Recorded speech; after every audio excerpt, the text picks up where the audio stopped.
Hello friends, welcome to மக்கள் சேவை channel. இன்றைக்கி நம்ம ஒரு சூப்பரான இன்ஃபர்மேஷன் பற்றி தான் பார்க்க போகிறோம்.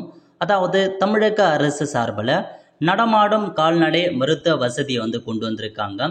இப்போ இதை பற்றின மொத்த இன்ஃபர்மேஷன் தான் இந்த வீடியோ பார்க்க போகிறோம்.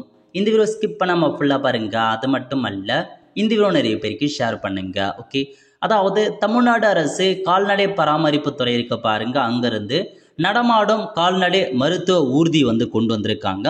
இதன் மூலமாக என்னமான சேவைகள்லாம் வழங்குறாங்க அப்படின்னா, அவசர மருத்துவ சேவை கொடுக்குறாங்க.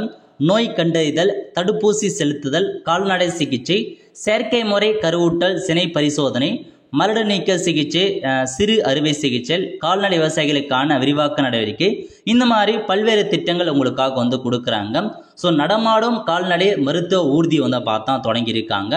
இந்த ஸ்கீம் மூலமாக நீங்கள் பெனிஃபிட் ஆகிறதுக்கு 1962 இந்த டோல் ஃப்ரீ நம்பருக்கு கால் பண்ணீங்க அப்படின்னா, இந்த ஒரு ஸ்கீம் உங்கள் டிஸ்ட்ரிக்டில் இருக்குது அப்படின்னா கண்டிப்பாக நீங்கள் எங்கே சொல்லலாம் அங்கே இந்த மாதிரி சிகிச்சை எல்லாமே பண்ணுவாங்க. கால்நடை பராமரிப்பு, ஸோ உங்களுடைய மாடு ஆடு அந்த மாதிரி ஏதாச்சும் பார்த்தீங்கன்னா நீங்கள் சிகிச்சை பண்ணணும், அந்த மாதிரி ஏதாச்சும் இருக்குது ப்ராப்ளம் இருக்குது அப்படின்னா தாராளமாக இந்த நம்பருக்கு கால் பண்ணீங்க அப்படின்னா, இந்த ஸ்கீம் உங்கள் ஊரில் இருக்குன்னா கண்டிப்பாக உங்கள் வீடு தேடி அதுக்கான சேவை பண்ணுவாங்க கவர்மெண்ட் மூலமாக.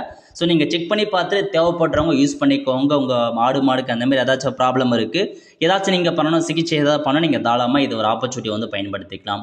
ஆல் த ஃப்ரெண்ட்ஸ், ஸோ இந்த இன்ஃபர்மேஷன் பற்றி நிறைய பேருக்கு தெரியாமல் இருக்குது. மறக்காமல் இந்த இன்ஃபர்மேஷனை நிறைய பேருக்கு தெரியப்படுத்துங்க, அவங்களுக்கும் யூஸ்ஃபுல்லாக இருக்கும். ஆல் த ஃப்ரெண்ட்ஸ், கண்டிப்பாக இந்த வீடியோ பிடிச்சா லைக் பண்ணுங்கள். அது மட்டும் அல்ல, இந்த வீடியோ நிறைய பேருக்கு ஷேர் பண்ணுங்கள். அடுத்த ஒரு நிலையில் சந்திப்போம். நன்றி, வணக்கம்.